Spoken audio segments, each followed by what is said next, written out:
करना प्रारंभ करा और बाबा की कृपा से आज मुझे एक गोली नहीं खाना पड़ती और बाबा की कृपा से मेरा पूरा स्वास्थ्य ठीक हो गया। मैं बाबा को धन्यवाद देती हूँ। बाबा जिस मंदिर में मैं पूजन करने जाती हूँ उस मंदिर में एक लड़का जिसको कोई हाथ पकड़ कर लेकर आया, जिसकी उम्र 15 साल की है, वो शंकर भगवान के शिवलिंग को टच कर बैठा हुआ था।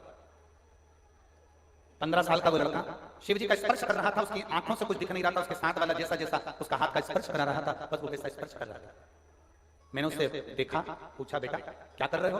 तब उसने अपनी परेशानी बताई कि हम 2 भाई हैं और हम दोनों भाइयों की आंख में रोशनी नहीं है, हम दोनों की आंखें दिखता नहीं, हमारी आंख की रोशनी नहीं है, हम दोनों भाई एक जैसे हैं। ये भैया हमको लेकर आता है तो हम मंदिर आ जाते हैं, ये कहता है सियोर वाला महाराज कथा कहता है तो सुना कर टीवी पर, हमें दिखता नहीं तो हम कैसे बाबा पर भरोसा करें। और वो बच्चा 15 साल का, उसका भाई भी है, उसको भी नहीं दिखता, इसको भी नहीं दिखता। हमने कहा तुम्हारे माता पिता कहाँ रहते हैं? उस लड़के को जो लेकर आया था उसके साथ वाले ने उसके माता पिता से मिलवाया।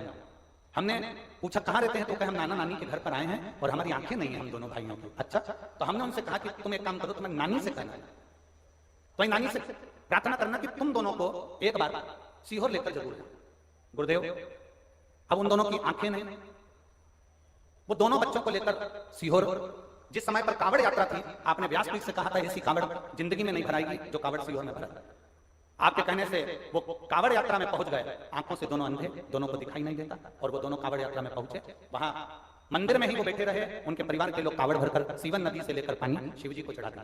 आए, पानी को उठा लिया, उस दिन रुद्राक्ष नहीं मिल रहा था तो एक रात्रि रुककर दूसरे दिन रुद्राक्ष लिया, लेकर आए, उसको पानी में डलाते, शिव जी को चढ़ाते। आप कहते हो ना गुरु जी 3 महीने में बाबा सुनता है। जहां वो बैठे रहे उनको कावड़ यात्रा के कोई डंडे की ठोकर लग गई, जो डंडा था उठाने का कावड़ था उसकी ठोकर लगी, और बाबा की कृपा का मैं क्या गुणगान करूं गुरुदेव, 3 महीने के अंदर दोनों भाइयों की आंखें वापस आ गई। मैं बाबा को धन्यवाद देती हूं।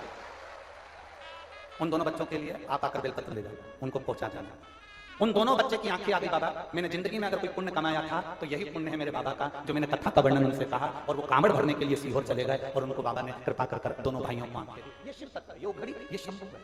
मेरा नाम राधिका देवी, पति का नाम पारस, मध्य पता सिसवा बाजार, जनपद महाराजगंज से। शिव तत्व किसी को, शंकर खुद नहीं आता